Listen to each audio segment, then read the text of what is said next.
human respiratory system. Now we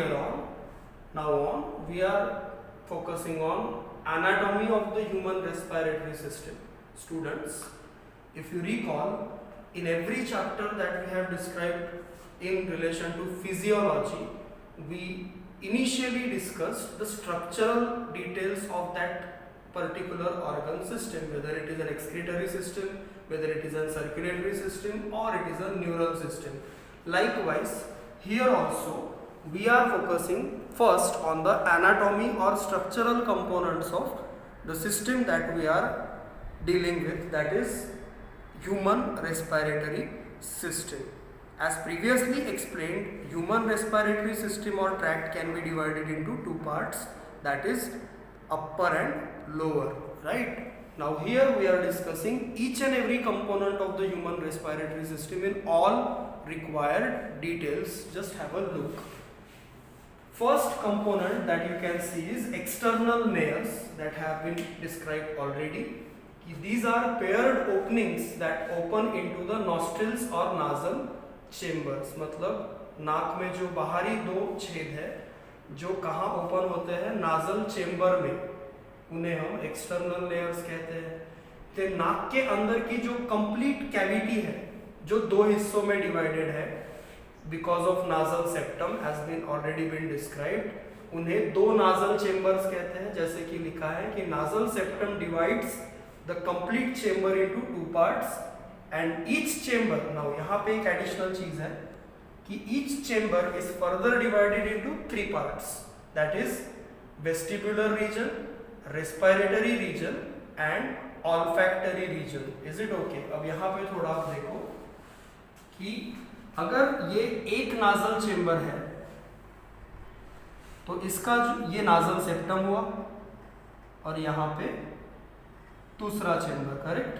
तो ये जो इनिशियल हिस्सा है यहाँ पे हेयर्स होते हैं, ठीक. इस हिस्से को जो हेयर वाला हिस्सा है हम कहते हैं वेस्टिबुलर रीजन, ठीक है. इसका काम है डस्ट पार्टिकल्स को रोकना या डस्ट पार्टिकल्स को अवॉइड करना ताकि प्योर एयर या सिर्फ एयर अंदर की तरफ जाए और डस्ट पार्टिकल्स की वजह से हो सकने वाला कोई भी इंफेक्शन ना हो. ये काम वेस्टिबुलर रीजन का है. इसके बाद जो नेक्स्ट रीजन हमको देखने को मिलेगा यहाँ पे नाजल चेम्बर में, वो है रेस्पिरेटरी रीजन.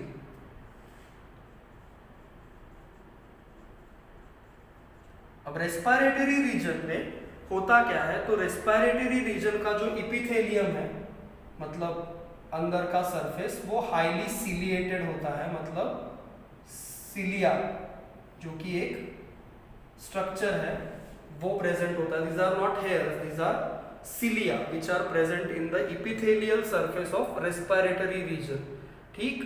और यहाँ पे होता है बहुत सारी ब्लड कैपिलरीज, ठीक, रिच इन ब्लड कैपिलरीज, जिसकी वजह से इसको हम कहते हैं highly vascularised region of the nasal chamber. अब ये ब्लड कैपिलरीज करती क्या है, तो जो एयर है उसको वार्म करती है, उसको गर्म करती है देन नॉर्मल, ताकि जो अंदर जाने वाली एयर है वो वार्मर देन नॉर्मल हो. तो हीट को एक्सचेंज करने का काम ब्लड के थ्रू होता है, as this region is supplied with rich supply of blood through blood capillaries. Is it okay? और क्योंकि यहाँ पे बहुत रिच ब्लड कैपिलरीज का सप्लाई है, ये रीजन नाक के अंदर का या नाजल चेम्बर का सबसे ज्यादा डार्क या रेडिश दिखने वाला रीजन होता है. लास्ट रीजन जो है नाजल चेम्बर का वो है ऑल्फैक्टरी रीजन. थोड़ा सा रिकॉल करो, ऑल्फैक्टरी नर्व, ये टर्म हम पढ़ चुके हैं. ऑल्फैक्टरी नर्व को हमने कहा था sensory nerve responsible for sensing the smell. तो नाक की स्मेल लेने की जो कैपेसिटी है, नाक के थ्रू हमको स्मेल आता है, या नाक को हम सेंसरी ऑर्गन इसलिए कहते हैं क्योंकि नाक के अंदर पर्टिकुलरली इस रीजन में, ऑल्फैक्टरी रीजन में, ऑल्फैक्टरी सेल्स होती है या ऑल्फैक्टरी इपिथेलियम होता है जो सेंसिंग ऑफ स्मेल के लिए रेस्पॉन्सिबल है, या हम कहें ऑल्फैक्टो रिसेप्टर्स नाक के इस हिस्से में प्रेजेंट होते हैं। ऑल्फैक्टो रिसेप्टर्स हम ऑलरेडी पढ़ चुके हैं, राइट। इसके बाद ये जो ओपनिंग है, सेपरेट ओपनिंग्स, इन्हें हम कहते हैं इंटरनल नेयर्स। जैसे ये एक्सटर्नल नेयर्स है, उसी तरह से ये इंटरनल नेयर्स, ठीक है ना। अब इंटरनल नेयर्स कहाँ खुलेंगे? तो इंटरनल नेयर्स खुलते हैं इन अ रीजन कॉल्ड फेरिंक्स। अगर तुम याद करो तो यहां से इंटरनल लेयर्स और फिर फेरिंक्स भी अपर रेस्पिरेटरी ट्रैक्ट में आता है। अब थोड़ा सा यहाँ साइड व्यू में अगर हम देखें तो if this is a knows, this is mouth, right, and this is chin and this is neck. Neck region में लैरिंग्स है और यहाँ पे कहीं इंटरनल लेयर्स होंगे। तो ये जो रीजन है मुंह के ऊपर का रूफ, ठीक है ना, इसे हम कहते हैं, ये क्या है, मुंह का, माउथ का रूफ, इसे हम कहते हैं पैलेट। ठीक, यहाँ पे टंग है। ये जो हिस्सा है नाक के पीछे का, दिस इज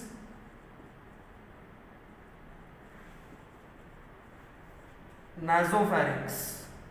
ये जो मुंह के पीछे का हिस्सा है, फेरिंक्स ही है ये भी, लेकिन इसे कहते हैं ओरोफैरिंक्स। और फेरिंक्स का सबसे निचला हिस्सा जो यहाँ पे लैरिंक्स के पास है, ये लैरिंक्स है, इसको हम देखेंगे आगे। फिलहाल हमारा फोकस फेरिंक्स पे है। तो फेरिंक्स का जो हिस्सा नाक के पीछे है, दैट इज नासोफैरिंक्स। फेरिंक्स का जो हिस्सा माउथ या ओरल कैविटी के पीछे है, दैट इज ओरोफैरिंक्स। और फेरिंक्स का जो हिस्सा लैरिंक्स से जुड़ा हुआ है या लैरिंक्स के पास है, उसे कहते हैं लैरिंगोफैरिंक्स। तो आप देखो कि फेरिंक्स 3 हिस्सों में डिवाइडेड है, nasopharynx, oropharynx and laryngopharynx. The complete thing is pharynx. Is it okay? तो external layers, nasal chambers, internal layers and pharynx. This whole thing comes under upper respiratory tract. Is it okay? Just have a look at presentation now. Okay. वही लिखा है कि it is anatomic. Pharynx के लिए देखो, it is an anatomically divided into 3 parts, nasopharynx, oropharynx, laryngopharynx, where nasopharynx is that part of the pharynx which lie behind nose and above palate, palate के ऊपर, नाक के पीछे, नासोफैरिंक्स। उसके बाद नासोफैरिंक्स के बाद आता है फेरिंक्स का वो हिस्सा जो मुंह के या ओरल कैविटी के पीछे है, दैट इज ओरोफैरिंक्स। अब यहाँ पे एक एडिशनल बात लिखी हुई मिलेगी आपको कि ओरोफैरिंक्स जो है वो एयर के लिए भी और फूड के लिए भी, दोनों ही चीजों के लिए कॉमन पासेज है। तो ये क्वेश्चन मटेरियल भी हुआ कि which part of the pharynx is a common passage for food as well as air. Your answer should be oropharynx, right. और ओरोफैरिंक्स के नीचे अगर आप देखो तो फेरिंक्स का सबसे आखिरी हिस्सा है, जिसे लैरिंक्स के पास होने की वजह से, लैरिंक्स के पास होने की वजह से हम कहते हैं laryngopharynx, because it is nearer to larynx, right. Laryngopharynx आखिरी हिस्सा होने की वजह से वो किस में ओपन होगा? वो ओपन होगा लैरिंक्स में। अब यहाँ पे एक बहुत इंटरेस्टिंग बात कि अगर ये लैरिंक्स या फेरिंक्स का आखिरी हिस्सा है, दैट इज लैरिंगोफैरिंक्स, ठीक है ना, तो यहाँ पे एक स्ट्रक्चर है या छेद हम कहें, दैट इज कॉल्ड ग्लॉटिस। ठीक, अब यहां से तो फूड और एयर दोनों आ रहे हैं, राइट। अब पीछे की तरफ जो है क्या है, पीछे की तरफ फूड पाइप, ठीक, और आगे की तरफ क्या है, ट्रैकिया। ठीक, अब लैरिंग्स के रीजन में, मतलब इस रीजन में एक ओपनिंग है ग्लॉटिस, ओपनिंग को क्या कहा जाता है, ग्लॉटिस। अब अगर फूड और एयर आया तो क्या होगा, फूड एयर पाइप में जाएगा और एयर फूड पाइप में जाएगा, मतलब मिक्स होने का चांस है। तो फिर जब भी हम फूड स्वॉलो करते हैं या फूड खाते हैं तो ये जो ग्लॉटिस नाम का ओपनिंग है इसको क्लोज कर दिया जाता है या ये क्लोज हो जाती है with the structure called epiglottis. Epiglottis एक कार्टिलेज से बना हुआ स्ट्रक्चर है। एपिग्लॉटिस नाम याद रखो, इंपॉर्टेंट है। Epiglottis is a cartilaginous flap, और ढक्कन कहो तुम, या कार्टिलेजिनस स्ट्रक्चर जो किस ओपनिंग को क्लोज करता है, ग्लॉटिस नाम की ओपनिंग को। कौन से रीजन में, फेरिंग्स के नीचे, मतलब एडम्स एप्पल या लैरिंग्स के रीजन में ग्लॉटिस नाम का जो छेद है वो एपिग्लॉटिस नाम के कार्टिलेजिनस ढक्कन या कवरिंग से क्लोज होता है जब भी हम फूड खाते हैं या स्वेलो करते हैं, ताकि जो फूड है वो कहां जाए, फूड पाइप या एसोफेगस में जाए, और कहां ना जा सके, ट्रैकिया या विंड पाइप में। और यही वजह है कि हम स्वेलो करने की और सांस लेने की प्रक्रिया एक साथ नहीं कर सकते। अगली बार जब तुम खाना खाओ तो ये एक्सपीरियंस जरूर करना कि whenever we swallow we don't breathe for a while और फॉर अ सेकेंड, क्योंकि वो जो प्रोसेसेस है वो कोऑर्डिनेटेड है। अगर ग्लॉटिस बंद नहीं हो पाया एपिग्लॉटिस के थ्रू तो क्या होगा, जो फूड है वो एयर पाइप में जाएगा, राइट, और प्रॉब्लम्स क्रिएट होंगी। ठीक, तो जब भी हमको, जिसको हम मराठी में कहते हैं ठसका बसतो, किंवा हमको जब ऐसा कुछ होता है तो वो इसी वजह से होता है कि ग्लॉटिस जो है वो प्रॉपरली क्लोज नहीं हो पाता। ठीक है ना, तो ये एक इम्पॉर्टेंट चीज़ है जो हमको याद रखनी है कि ग्लॉटिस छेद का नाम है, पोर का, ओपनिंग का, और एपिग्लॉटिस कवर या कार्टिलेजिनस ढक्कन जिसे हम कहें वो है जो ग्लॉटिस को क्लोज करता है at the time of swallowing. वही लिखा हुआ मिलेगा आपको वहां पे कि laryngopharynx opens into larynx through a slit और ओपनिंग कॉल्ड ग्लॉटिस, राइट। और ये जो ग्लॉटिस है ये किसकी ओपनिंग है, ठीक है ना, लैरिंग्स की, जिसे क्लोज कर दिया जाता है by a structure called epiglottis, जो कि कार्टिलेजिनस है। कार्टिलेज एक बोन जैसा लेकिन थोड़ा सा सॉफ्ट कनेक्टिव टिश्यू है, ठीक, जिसकी मदद से, मतलब एपिग्लॉटिस की मदद से glottis gets closed and food instead of entering into air pipe enters in its normal area, that is food pipe, esophagus. This is what return. This epiglottis prevents the entry of food into larynx at the time of swallowing. Swallowing मतलब food अंदर लेना ना।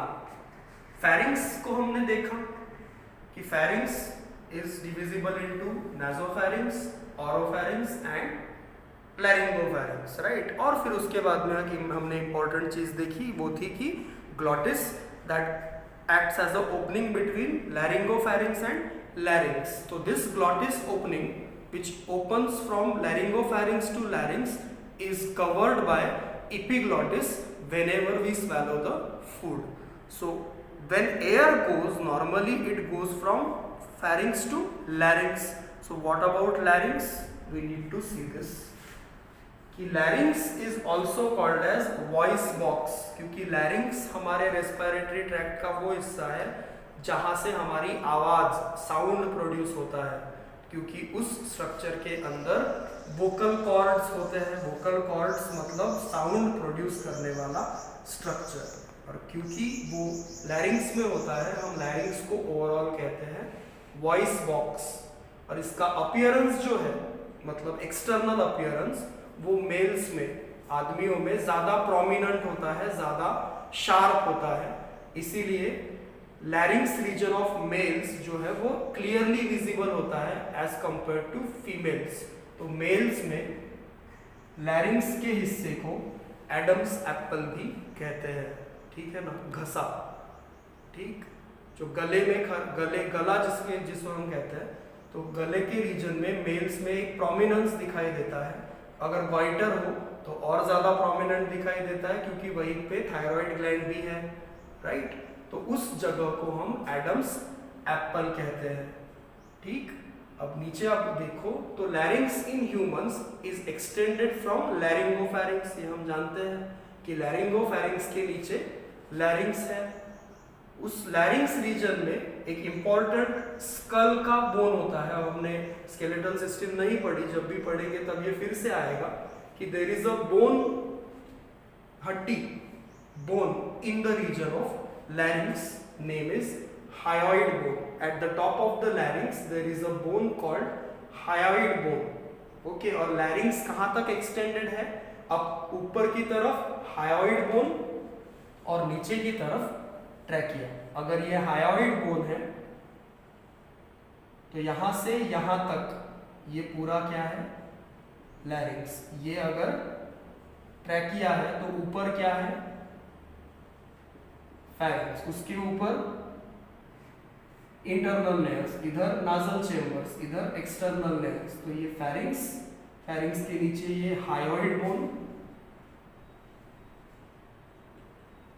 ठीक। ये पूरा larynx का हिस्सा जहां पे अलग अलग चीजें होंगी, जैसे वोकल कॉर्ड्स होंगे, मेम्ब्रेन्स होंगी, कार्टिलेज होगा। तो ये पूरा लैरिंक्स, और लैरिंक्स के अंदर का पासेज कंटिन्यू होगा in wind pipe, that is trachea, ठीक।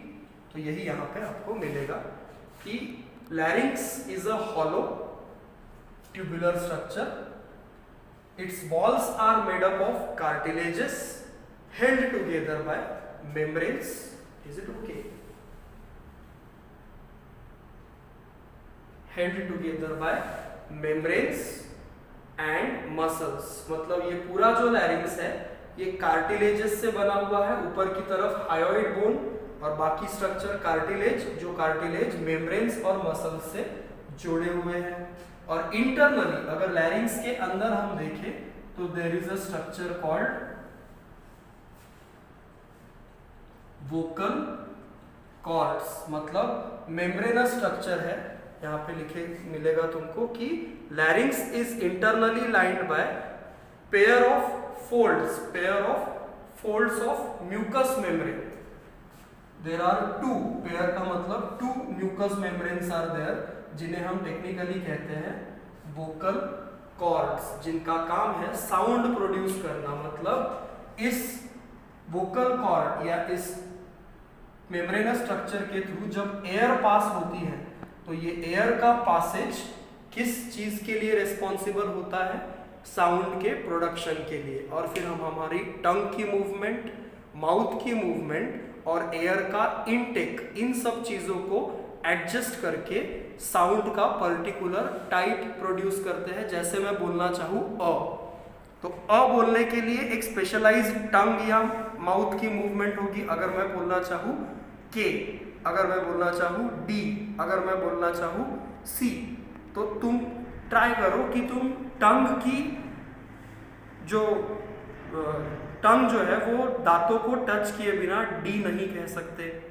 For an example, you cannot say D और you cannot say C by or without any specialized movement of tongue and mouth parts. That's what the thing. We have produced alphabets and we have produced letter and language on the basis of tongue and mouth movements. But the basic thing, sound production, is from the vocal cords because of the passage of air through vocal cords. And that vocal cord thing is present in which region or part of the respiratory tract? That is larynx. Is it okay? This is the overall view of larynx region. Just leave this. It is trachea. ये trachea है और यहाँ से यहाँ तक जो है वो पूरा लैरिंग्स है। अगर आप देखो तो ये लैरिंजियल प्रोमिनेंस है, मतलब जो हमको गले के रीजन में प्रोमिनेंटली मेल्स में दिखती है, जिसे हम एडम्स एप्पल कहते हैं। ये एंटेरियर व्यू है, वोकल कॉर्ड्स पीछे से दिखेंगे। Can you get the thing? ये जो डायग्राम है ये एंटेरियर व्यू है, मतलब सामने का व्यू। पीछे से अगर आप इसको देखोगे तो अंदर की तरफ क्या दिखेंगे? वोकल कॉर्ड्स दिखेंगे। और आगे से ये जो है ये मेम्ब्रेन है, ये कार्टिलेज है, और ये ऊपर जो है ये बोन है, जिसको हम ऑलरेडी नेम कर चुके हैं hyoid bone. So this is hyoid bone, this is thyroid cartilage and these are membranes called thyrohyoid membranes. और ये ऊपर जो दिख रहा है ये ग्लॉटिस है, और इसको स्वेलोइंग के टाइम पे क्लोज करने वाला ये एपिग्लॉटिस। ये एपिग्लॉटिस इस ओपनिंग को क्लोज कर देगा जब भी फूड स्वेलो होगा, ताकि फूड इसके अंदर ना जाए, क्योंकि इसके अंदर क्या आना चाहिए? एयर। ये एयर की सिस्टम है, रेस्पिरेटरी सिस्टम है। So just have a look at this diagram properly.